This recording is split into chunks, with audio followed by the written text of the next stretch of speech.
Proving loss becomes the linchpin to getting damages paid in cyber liability, based on new court rulings.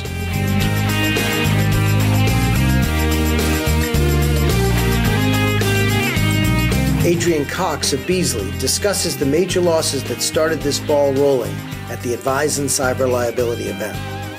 2007, as mentioned many times before, TJ Maxx had a breach which really shocked both the insurance market and businesses themselves, particularly retailers themselves, shocked really by the size of loss.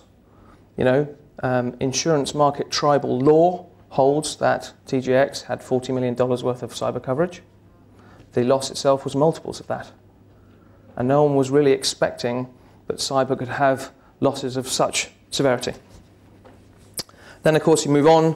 Heartland had a very large loss in 2009, and there were a number of interesting issues around the Heartland loss, which caused markets to stir a little bit. Firstly, they were hacked, as indeed was TJX. They were hacked over a number of months.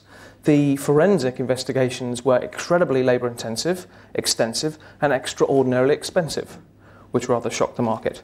Being part of the credit card processing industry, of course, they were subject to PCI fines and levies.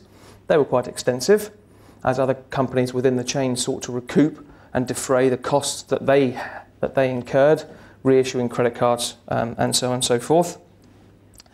Because credit card transactions involved were nationwide, Heartland, when it did its breach remediation, had to comply with the laws of all the states who were there, which applied several layers of complexity because each of the states have their own particular way of doing things. And because it was nationwide, they had to do it in a number of different languages. So it wasn't just in English, which again applied another layer of complexity on the whole thing. And lastly, the media seized upon the Heartland issues in a way they never had before. And by 2009, data breaches and privacy issues were front and centre for the media's attention.